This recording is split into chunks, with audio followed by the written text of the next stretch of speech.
Louvado seja Deus. Diácono, louvado seja o nome do Senhor. Aleluia. Unção do diácono, né, irmãos? Às vezes eu olho assim para os obreiros. Louvado seja o nome do Senhor. Deus fala comigo. Eu não sabia que ele era diácono. Louvado seja o nome do Senhor. Tudo para a glória de Deus. Amém? E eu creio que Deus vai continuar honrando o servo dele em cima desta terra. Louvado seja o nome do Senhor. Foi o primeiro culto, a qual o título culto dos homens, né? Era para estar mais homens aqui, mas hoje em dia é muito difícil.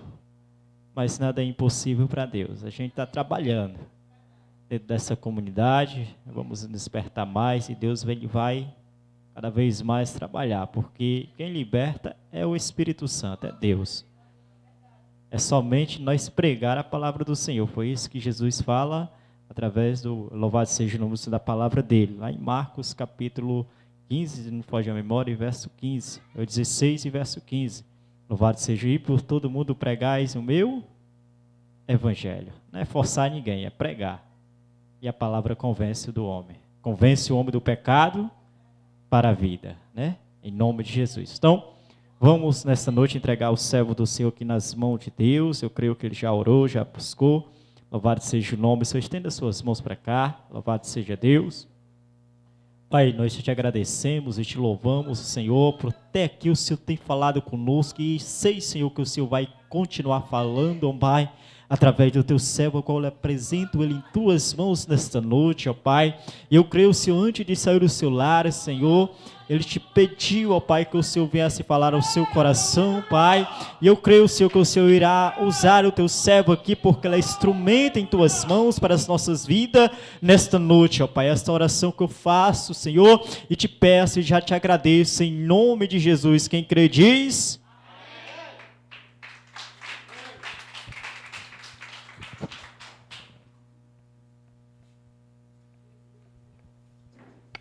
Glória a Deus. Saúde e cumprimento a todos na paz do Senhor. Amém? Amém. Estou muito feliz por conhecer este grande povo de Deus. Que o Senhor vos abençoe, vos dê graça e vos conceda completar a carreira a qual o Senhor nos propôs. Amém? Nesta noite quero agradecer minha querida irmã pelo convite na direção dos seus pastores aqui. E quero agradecer também pela vida do Senhor. Deus abençoe o Senhor, pastor. Reverência ao Senhor e à sua vida, certo? Aprendi que sempre devemos respeitar os mais velhos. Amém? Também agradeço, meu guerreiro dirigente, meu querido irmão diácono. Muito obrigado pela oportunidade e pela acolhida. Amém? Sem perca de tempo, abramos na epístola do apóstolo Paulo à igreja de Éfeso, capítulo de número 6. Aleluia. Glória a Deus. Enquanto os irmãos vão achando, eu e minha esposa fazemos parte da Igreja Pentecostal Deus é Luz em Horizonte. O irmão falando aqui da dificuldade da obra, nós sabemos de perto, porque acompanhamos o nosso pastor e também dirigimos uma obra ali. E quanto é difícil a obra de Deus. Não é fácil. Agora, se você me disser que não há prazer servir a Deus, nós precisamos conversar de novo. É a melhor coisa que um homem, que uma mulher pode encontrar na vida. É servir a Deus, mesmo com dificuldades. Amém? Efésios capítulo de número 6, versículo de número 13 ao 17. Creio que os irmãos conhecem muito bem. Espero alguns irmãos encontrarem. Efésios capítulo de número 6, versículo de número 13, termina às 9, meu guerreiro? Isso, amém, obrigado. A palavra do Senhor nos diz assim, amém? Efésios capítulo de número 6 e versículo de número 13. Portanto, tomai toda a armadura de Deus, para que possais resistir no dia mau, e havendo feito tudo, ficar firmes. Estais, pois, firmes, tendo cingido os vossos lombos com a verdade, e vestida a couraça da justiça, e calçados os pés na preparação do evangelho da paz. tomando sobretudo o escudo da fé, com o qual podereis apagar todos os dardos inflamados do maligno. Tomai também o capacete da salvação e a espada do Espírito, que é a palavra de Deus. Amém? Podei vos sentar. Mais uma vez vos agradeço por nos receber aqui nesta noite e pelo amor e pela misericórdia de Deus nos ouvir um pouco. Amém? Meus queridos irmãos, o apóstolo Paulo escreve aos irmãos, à igreja de Éfeso, tratando de um assunto tão corriqueiro e um assunto tão cotidiano como nos nossos dias e de extrema importância. Paulo está tratando de um assunto que você conhece, chamado batalha espiritual. E este é um assunto que rondeia, que ronda os pensamentos e corações de muitos cristãos. E muitos se interrogam, muitos procedem de uma maneira e de outra sobre este assunto que é a batalha espiritual. E por que este é um assunto tão falado no meio da igreja? Porque assim que você adentra, dando o primeiro passo na fé, que por meio do Espírito Santo, já falado aqui nesta noite, que convence o homem do pecado, da justiça e do juízo, assim que você dá o primeiro passo, os primeiros passos na fé, você já deve iniciar a chamada, a carreira, a vida cristã com um pensamento: eu estou em uma batalha. Eu não fui chamado para ficar de boa, assim, sem nada, como nós gostamos de dizer, sombra e água fresca. No dia que eu cheguei na fé, eu disse automaticamente para um adversário: eu não ando mais segundo o teu curso, eu não ando mais segundo o curso do mundo. No momento que você dá o sim a Cristo, inicia-se uma guerra, pelo menos com 3 inimigos, pelo menos: o diabo, o mundo e você mesmo. Para começar, você já arruma 3 inimigos. Para começar, se não contar aquilo que Jesus disse, que os inimigos do homem estão dentro da sua própria casa. Ainda vem mais alguns da família. Mas em tudo dai graça. Então, tendo isso em mente, eu queria falar um pouco sobre batalha espiritual. E obviamente, por meio de falsos ensinos, muitos de nós aprendemos algumas coisas erradas sobre batalha espiritual. Certo? Quero já de antemão falar para os dirigentes que esse é o meu tom de mensagem, sempre ensinativo. Certo? Não vim, aqui tem pastores que doutrinam, essa é a minha maneira, eu só sei pregar ensinando, não tem de outro jeito. Falo isso porque quase já nos tiraram a marra ali de algumas igrejas, mas é minha maneira, não sei de outro jeito a não ser ensinar. Amém? Mas, obviamente, muitas coisas aprendemos equivocadamente sobre batalha espiritual. Ensinaram-nos muito para nós no começo da nossa fé, creio que muitos já viram, que se expele demônio com água benta, com rosa ungida, com sal grosso. Eu costumo chamar de gambiarras da fé. E esse tipo de coisa, irmão, não derrota demônio nenhum. E hoje nós vamos aprender, creio que aqui os irmãos são ensinados, nós vamos aprender um pouco mais como é que se derrota as armas do diabo, as ferramentas do diabo. Isaías 54:17 diz o quê? Toda ferramenta preparada contra ti não prosperará, e toda língua que se levantar contra ti em juízo, tu a condenarás, porque essa é a herança dos servos do Senhor, diz o Senhor. Aí surge a pergunta: como é que eu posso batalhar contra um adversário poderosíssimo, cheio de artimanhas? Paulo vai falar aqui de ciladas do diabo. Ele vai empregar uma figura chamada de dia mau. Como é que eu venço um ser desse? Obviamente, você recorre às epístolas, à escritura, e as escrituras dizem que a nossa batalha não é contra carne e sangue. A nossa batalha não é com afronta, com gritos, murros, pontapés, não, postagens difamando fulano, nada disso. Creio que aqui ensina que a nossa batalha começa pelo joelho, na obediência. O pastor falou aqui nesta noite, na obediência. E nós vamos ver algumas ferramentas que o diabo usa contra a igreja. E como que a igreja, você cristão, pode se defender delas. E não há uma coisa melhor. Para quem está numa guerra, você precisa de duas coisas para iniciar. Se você está numa guerra, estamos ou não estamos numa guerra? Estamos, não tem para onde correr. Se você disser, você que não é crente, e disser um sim para Jesus hoje, automaticamente você começa uma guerra. Então, se você vai entrar numa guerra, você precisa ter conhecimento de duas coisas. Primeiro, quem é seus aliados? E segundo, quem é o seu adversário? Primeiro você precisa conhecer a Cristo. Você precisa conhecer o capitão da salvação. Você precisa conhecer os que militam ao seu lado. Para quê? Para que eu não fira meu irmão. Para que eu, em vez de atacar, gastar minha munição no adversário, eu gaste no meu amigo, no meu irmão. Então Paulo diz que as armas da nossa milícia, o contexto de milícia aqui não é esse contexto que nós entendemos hoje, de criminalidade. Milícia é um destacamento que um comandante manda a fazer uma missão. Então as armas da nossa milícia não são carnais, mas espirituais e poderosas em Deus. Amém? Então você precisa conhecer Cristo, ter os pés firmados, ter o coração convicto, uma mente transformada, Cristo no coração, calçado os pés na preparação do Evangelho da Paz, está firme. E também deve-se conhecer quem é o seu adversário. Porque não há uma das coisas piores a se perder uma guerra, é ir batalhar com alguém que você não sabe nem quem é.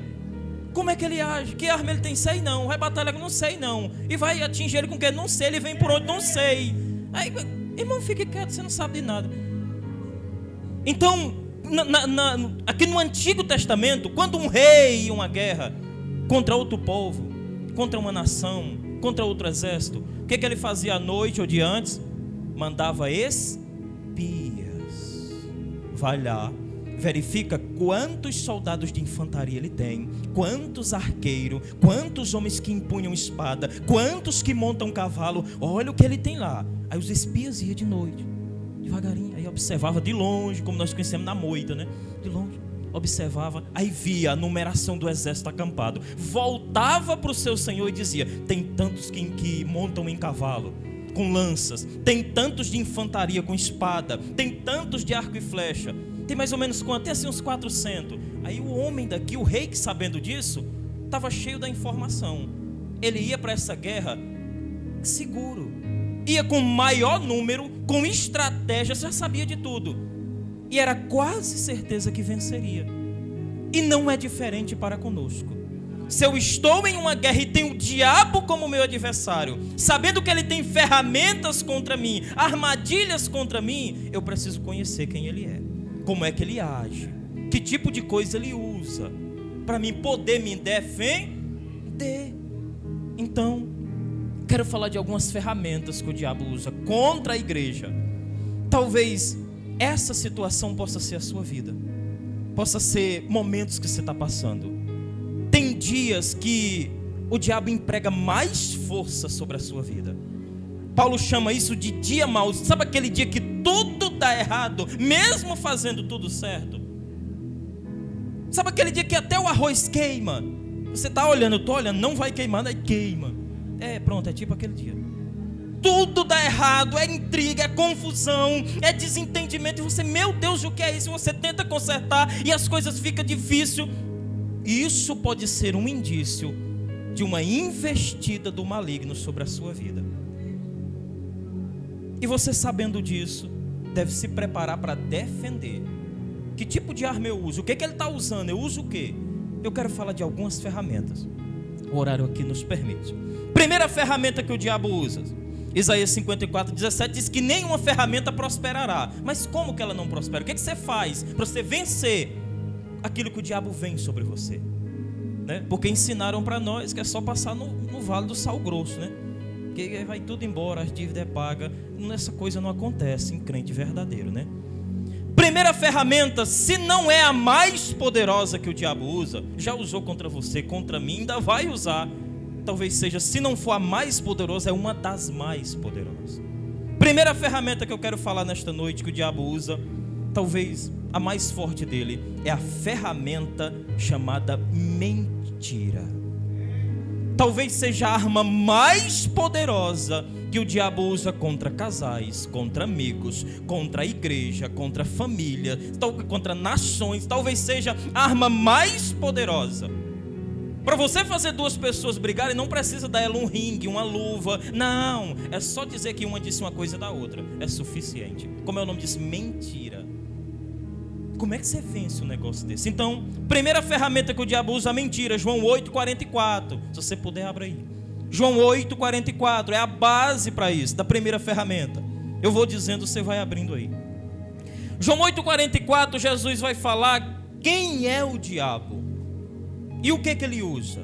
Jesus diz assim, João 8,44: vós tendes por pai ao diabo, e quereis satisfazer aos desejos do vosso pai.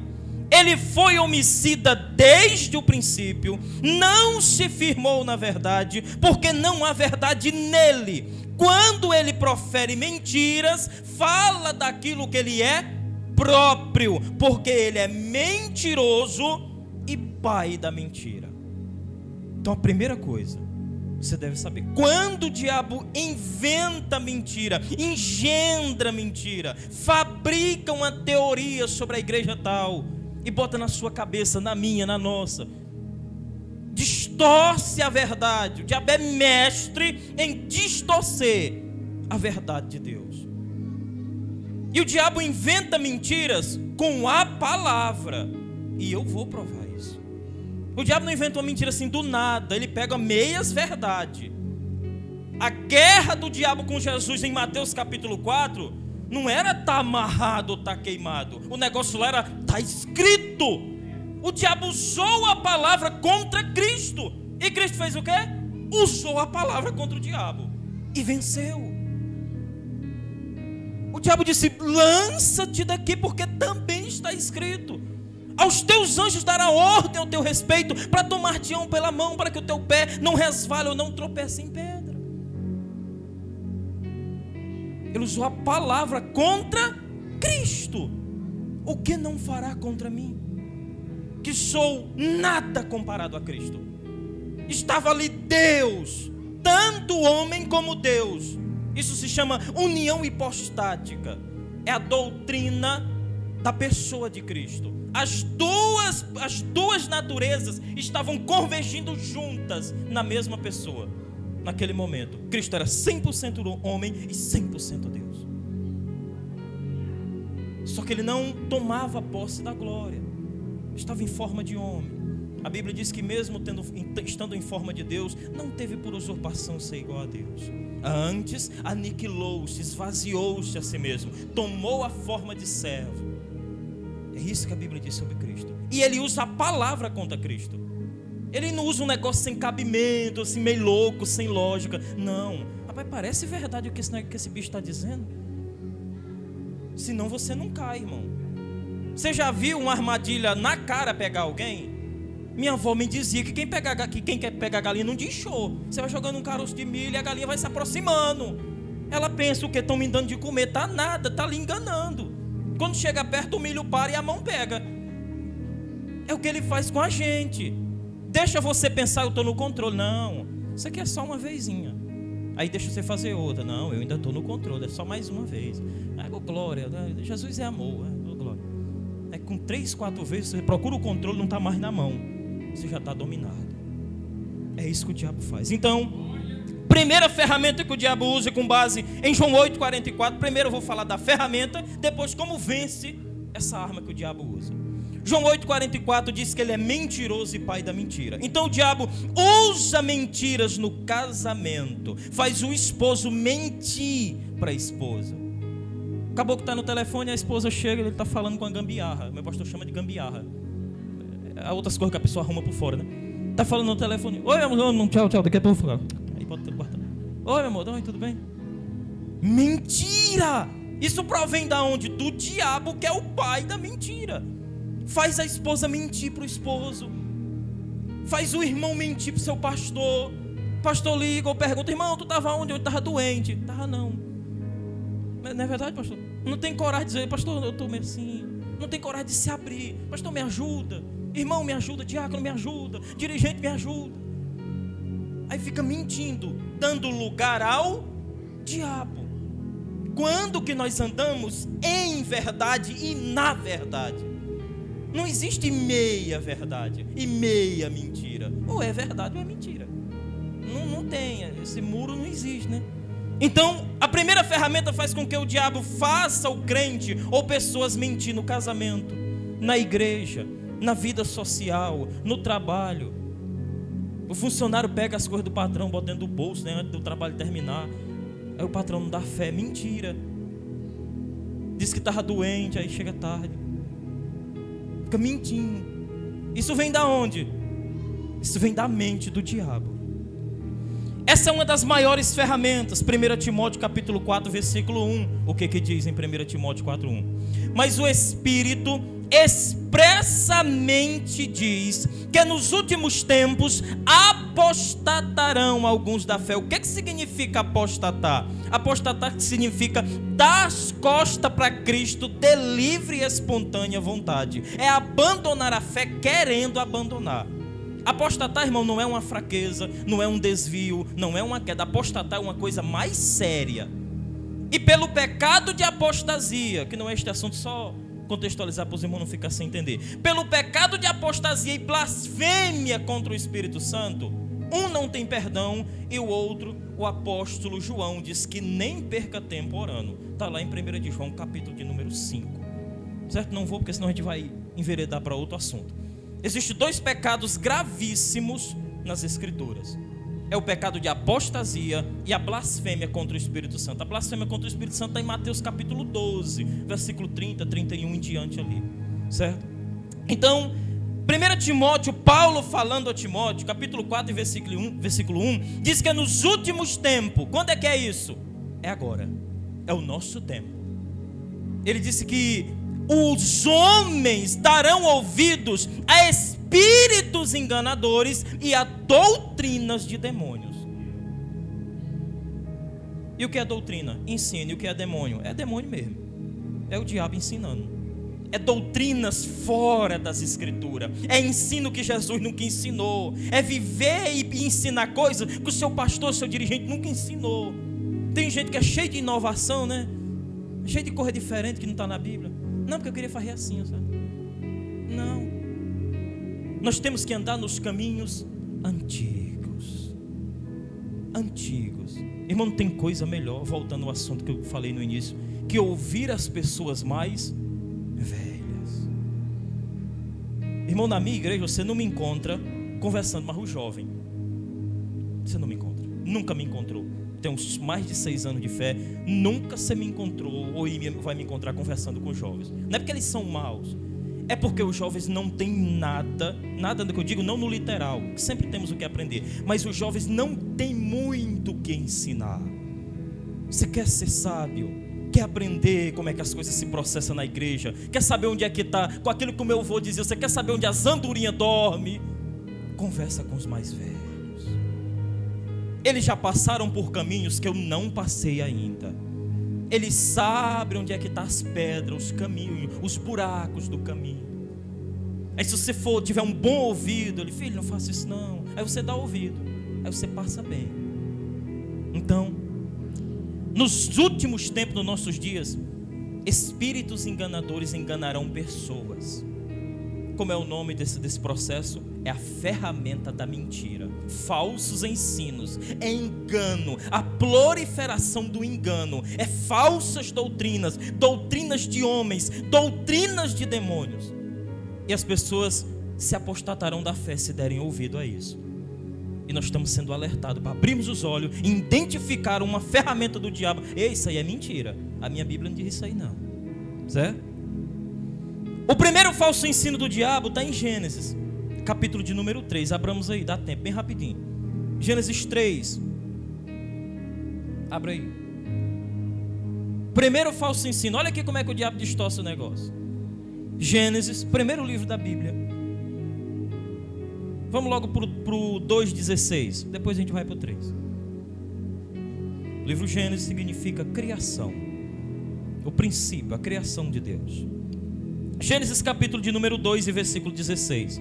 Depois a gente vai para o 3, capítulo 3. Olha como é que o diabo tenta mudar o que Deus disse. para que as pessoas caiam. Aqui está a queda da humanidade, você conhece de cor, é quando Adão e Eva pecou. Mas bora observar como é que se deu essa conversa. Gênesis capítulo 2, 16 e 17, é as palavras da boca do próprio Deus. Olha o que ele diz. E ordenou o Senhor Deus ao homem, Gênesis 2, 16. E ordenou o Senhor Deus ao homem, preste atenção no que Deus disse, e depois o que a serpente vai dizer, preste atenção.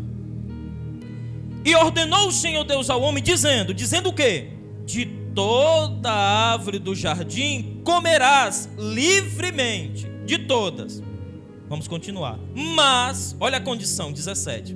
Da árvore da ciência, que quer dizer conhecimento, do bem e do mal, dela não comerás, porque no dia em que dela comeres, certamente, como é que é?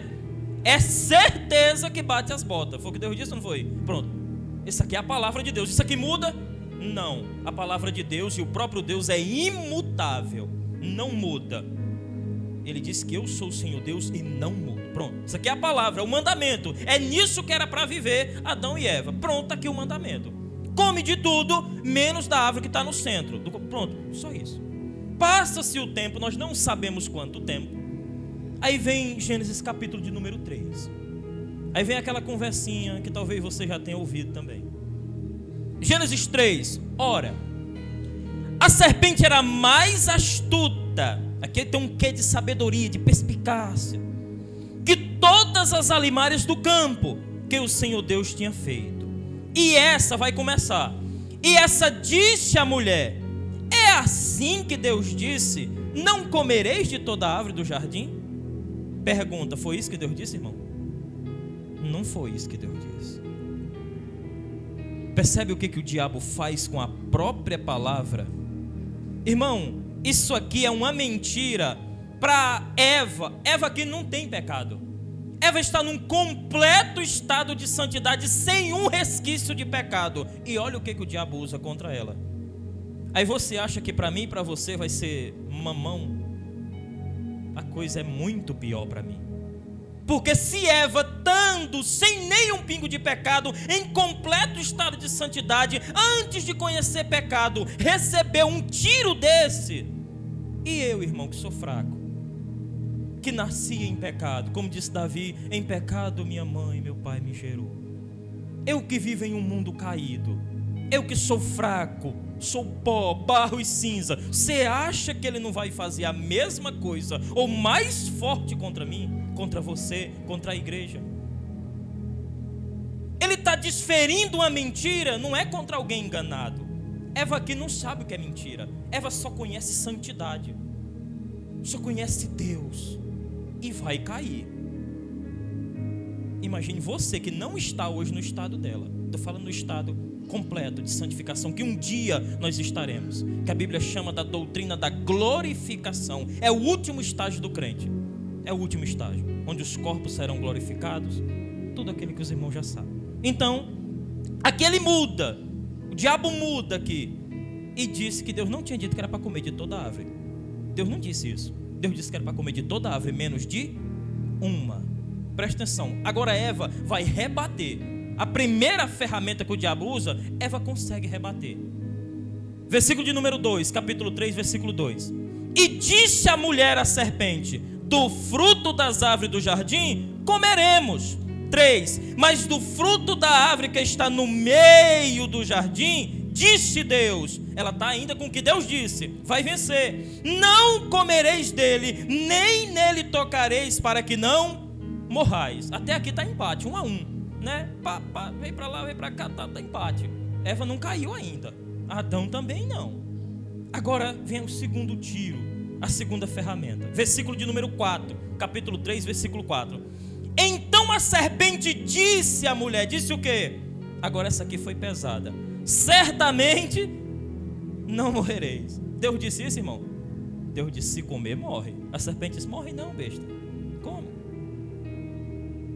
Aí ela intensifica a mentira, que é a doutrina que se prega hoje em muitos lugares. Olha o que andam pregando aí. Porque Deus sabe. Olha, botando palavra na boca de Deus. Deus não disse nada disso. Isso aqui é coisa dela, do diabo. Versículo 5, 3, 5. Porque Deus sabe, no dia em que dele comerdes, se abrirão os vossos olhos. Olha o tamanho dessa diabrura aqui. E sereis como Deus, sabendo o bem e o mal. Você conhece alguma doutrina por aí que diz que você é grande, que você é o bichão, que você é vencedor, que ninguém lhe derruba, que você é o melhor, que você não pode sofrer? Você já conheceu essa doutrina? Essa é a doutrina da serpente.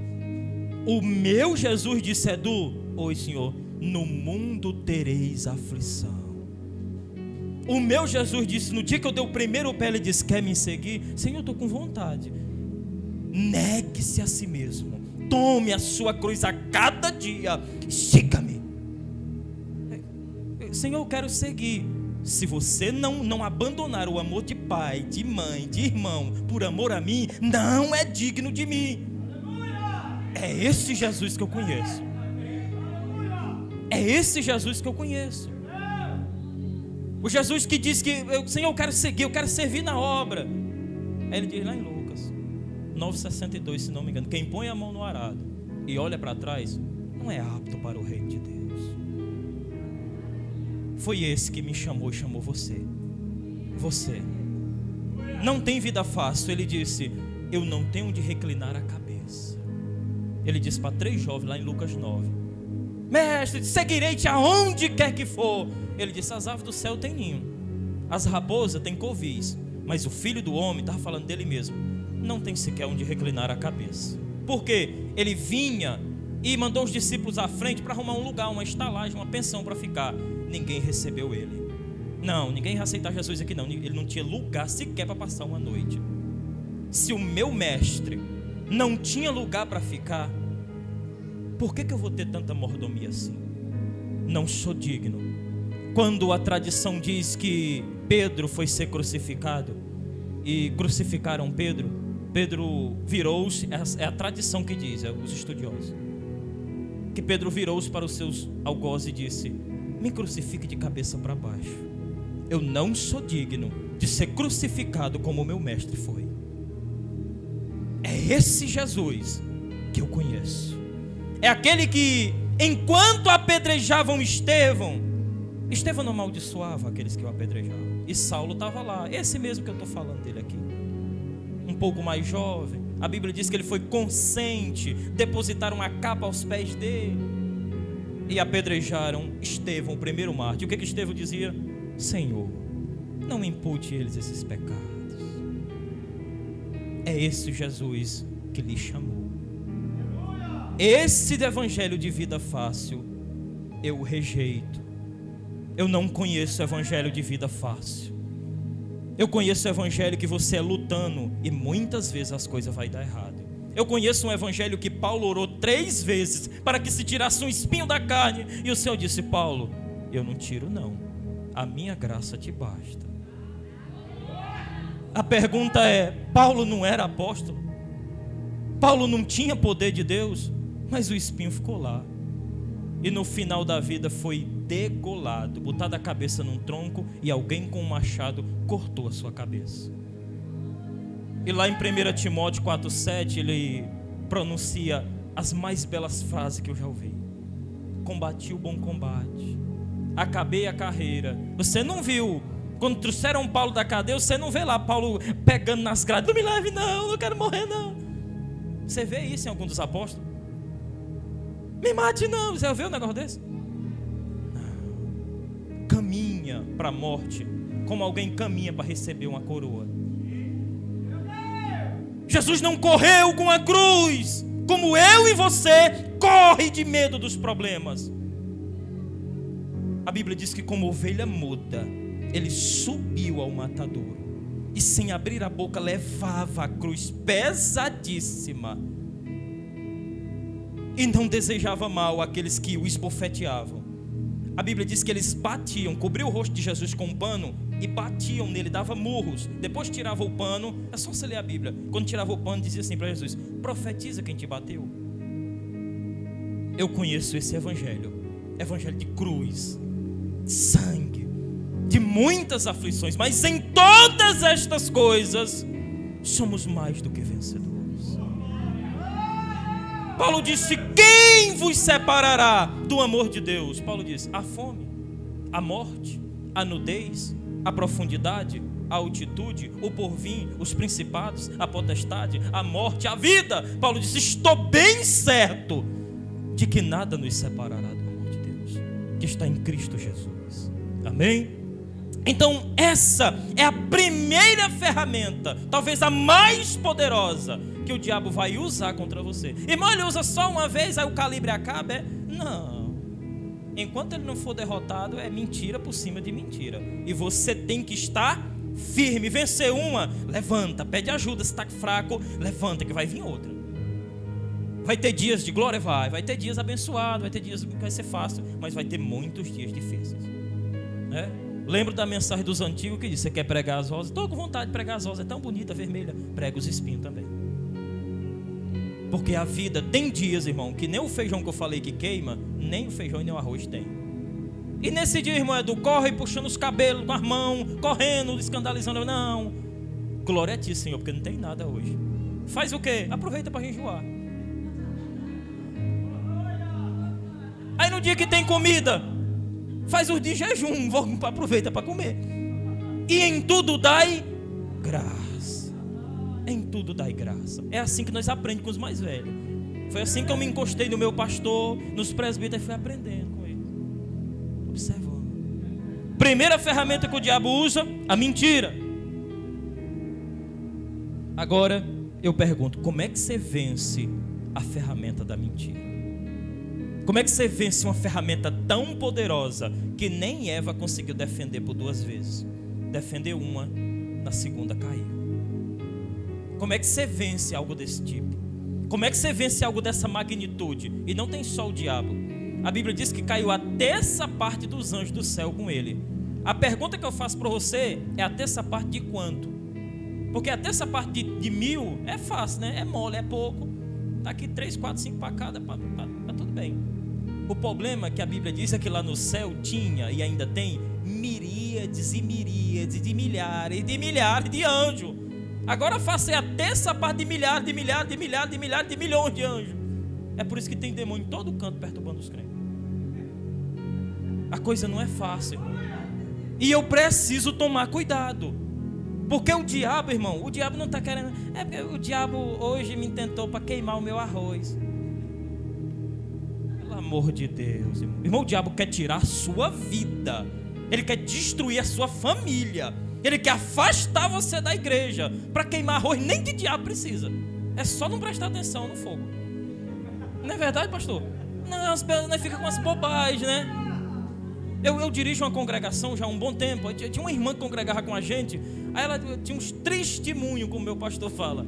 Não estou falando da irmã, mas são umas coisas que a gente precisa aprender. Que ele não é diabo. Ela dizia: fui comprar o frango hoje, vinha com o frango na bicicleta, eu perdi o frango, o diabo tentou para me perder o almoço. Foi não, você não amarrou o frango direito na bicicleta. Aí você perdeu o frango, você foi descuidada. Você já está amarrado, bem amarrado, botado em 2 sacolas, como eu vou amarrar minha esposa para o supermercado. E a mulher perguntando, eu disse: de moto, bota 2 sacolas. Eu vou perder o frango, rapaz, é caro, não tem dinheiro. É só prestar atenção, não foi diabo nenhum que fez a irmã perder o frango, foi o desleixo dela. Ora, bote um frango na bicicleta e desça no calçamento. Nada de diabo. Nós precisamos discernir. Se você diz que é diabo, quando o diabo ataca, você nem percebe que foi ele. Você fica atirando sem saber onde é. Fica dizendo que é diabo quando não é. E quando é diabo, você diz que é o irmão. Que, rapaz, o irmão está se levantando contra mim. Olha, muito cuidado. Você precisa discernir, presta atenção. Você precisa discernir o que é provação de Deus, o que é tentação do diabo e oposição da carne. Se você não tomar cuidado, as 3 coisas parece assim. Porque nas 3 você sofre. Nas 3 pode ser tirado de alguma coisa. Deus não tenta ninguém, não pode ser tentado, a Bíblia diz. Deus prova, castiga e corrige a todos quanto ama e tem por filho. O diabo não prova, o diabo tenta. E a minha carne não me prova. Ela me faz oposição. Ela me leva a pecar. Ela me tira do Espírito. É aquilo que está lá em Gálatas 5, fruto do Espírito e fruto da carne. É aquela guerra constante, um contra o outro. Amém? Vou encerrar. Como é que você vence a ferramenta da mentira? O diabo vem com uma mentira poderosa, daquela que ele usou em Eva, daquela que ele tentou usar em Cristo por 3 vezes, mas Cristo já conhecia ele. Cristo já conhecia e você precisa conhecer. Como é que vence a mentira? Oh, glória, tem crente forte aqui mesmo, Jesus. Com a verdade, obviamente. Jesus disse que não há ninguém que vá contra a verdade, a não ser pela verdade. Como é que o diabo vem com a mentira? Aí eu vou com um copo de água benta. Aí vai. Pelo amor de Deus. O diabo inventa uma mentira sobre mim. Quem não se lembra de Jó? Você lembra? Jó estava onde? Na terra. O diabo estava onde? Em uma reunião no céu. Jó sabia do negócio? Não. E o negócio esquentou lá, certo? A Bíblia diz que houve um dia em que os filhos de Deus vieram se reunir com o Senhor. E veio também Satanás no meio dele. O diabo vai inventar uma mentira contra Jó. Jó sabia? Não, irmão, Jó estava na terra. Lá sabia o que estava acontecendo no céu. Se o Senhor não me revelar, como é que eu sei? Se eu não prestar atenção, você não sabe nem o que acontece na sua casa se você não prestar atenção. Quanto mais no céu. O Senhor tem que revelar, o Espírito tem que revelar. Senão você não sabe. Então, lá o diabo acusou Jó de servir a Deus por bens, de servir a Deus porque ele era próspero, de servir a Deus porque tinha saúde. E Jó sabia dessas acusações que o diabo estava inventando dele? Sabia não, irmão. Não sabia. Aí como é que Jó se defendia? O diabo estava inventando acusação lá e Jó com a rosa ungida na terra. Não. Jó tinha testemunho. Jó tinha vida com o Altíssimo. Jó estava embasado em Deus, respaldado, garantido, guardado em Deus. Irmão, quando você está em Deus, deixa o diabo mentir. Agora, se você não está em Deus, nem de uma mentira precisa para lhe derrubar. Quem está em Cristo, quem não se lembra? Casa na rocha, casa na areia. O básico da fé. Então, como é que se vence uma mentira? Com a verdade. Terceira epístola de João, capítulo de número 1 e versículo de número 4. Olha o que diz. Vai dar tempo só a primeira ferramenta. Tinha 5, né? Depois, se for nos dada a oportunidade, nós voltamos aqui para terminar. Terceira de João, capítulo 1, versículo 4. Olha como é que o Senhor requer de nós que nós andemos. Não tenho maior gozo, que é gozo, alegria, prazer, satisfação, do que este, de ouvir que os meus filhos, o quê? Andam na verdade. É o que está, irmão, em 3 de João, capítulo 1, versículo 4. O prazer do Senhor é que os filhos dele andem na verdade. É assim que vence a mentira. É assim que vence uma mentira. Paulo vai dizer que estáis, pois, cingidos os vossos lombos com a verdade. Efésios 6,14. Só dá para vencer a ferramenta da mentira com uma primeira peça da armadura. Paulo vai falar aqui de 6 peças da armadura do crente. E a primeira peça da armadura do crente é cingido os vossos lombos com a verdade. O que é isso aqui? É um cinto. Paulo está olhando. Eu quero encerrar, certo? Só para encerrar isso aqui. Tinha muitas outras coisas, mas eu quero encerrar. Paulo aqui está olhando, está preso em Roma. E Paulo está olhando para um centurião romano, um soldado romano da sua época. E como é que um soldado, um homem de guerra, se portava naquela época?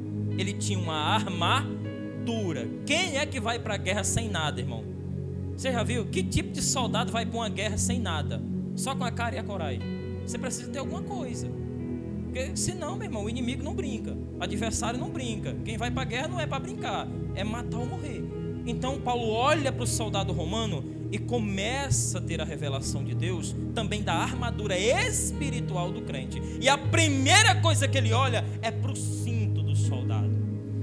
O soldado romano tem um cinto. Paulo vai dizer: tendo, pois, cingido os vossos lombos com a verdade. O soldado romano tinha um cinto. O cinto do crente é a verdade. O que era o cinto do soldado? Era um cinto que segurava a parte de cima da armadura e a parte de baixo. A parte de baixo daqui da armadura e a parte de cima do peitoral. Um cinto segurava as duas partes e dava firmeza. E quando o cinto estava firme, o soldado podia descansar uma espada. O soldado romano tinha 2 espadas, uma grande e uma menor. A grande era para a batalha e a menor era só para terminar de matar o adversário. Se o cinto estiver frouxo, como é que segura a espada? Você já conheceu o crente da calça frouxa? Que você não encontra a verdade na boca dele? Vai pro culto, vou. Daqui a 5 minutos, vou, não. Não, você sabe que eu vou? Não vou não. Vai ou não vai? Não vai. A palavra do crente deve ser sim, sim. Paulo diz, tendo cingido os vossos lombos com a verdade. Cinja-se, aparte-se com a verdade e não solte a verdade. O cinto é quem segura a parte de cima do colete de cima e a parte de baixo. Se o cinto soltar, o crente passa vergonha. É o crente da calça frouxa, que não tem verdade. Então, depois nós voltaremos aqui para terminar esta mensagem, se assim o Senhor nos permitir. Então, Paulo olha para o soldado e agora vai transpor o valor espiritual. Ele diz, tendo cingido os vossos lombos com a verdade, vestida a couraça da justiça. Você precisa ser justificado por Cristo. Calçado os pés na preparação do evangelho da paz. Você não anda com guerra. Você não anda com disse-me-disse, com me contou, nada disso. Você anda na paz. Calçado os pés na preparação do evangelho da paz. O capacete da salvação, o soldado tinha um elmo na cabeça, onde os olhos ficavam de fora. E para que precisa de um capacete? Para proteger a cabeça de espada. Irmão, uma pancada na cabeça, adeus. Uma tentação na mente do crente é suficiente para ele abandonar a fé. Se a cabeça do crente, os pensamentos não tiver blindado, não tiver a mente de Cristo, ele acredita nas doutrinas de demônio. Aí Paulo continua, segurando o escudo da fé. Todas essas ferramentas são de defesa, só tem uma de ataque. Com o qual podereis apagar todos os dardos. O que são dardos inflamados? São flechas com fogo na ponta, molhada com piche, que lançava-se no soldado. E Paulo dizia, para você apagar uma flecha do diabo, você tem que estar respaldado na fé. Se você não tem fé, a flecha passa direto. Aí se passar uma flecha em mim e eu não tenho armadura, transfixa de um lado para o outro. E aí eu sou atingido, como no nosso linguajar, você é setado. Então ele diz, com o escudo da fé você apaga, o diabo atira, você está na fé. E agora a única arma de ataque, a espada do Espírito, que é a palavra de Deus. É com a espada que você rebate. Foi assim com a espada que Jesus rebateu os ataques do diabo e saiu do deserto de 40 dias e 40 noites vitorioso. Você não sai de deserto com rosa não, viu? Ungida, o vale do sal no deserto. Você sai com jejum, com oração e palavra. Amém? Que Deus vos abençoe e vos dê graça. Em nome de Jesus.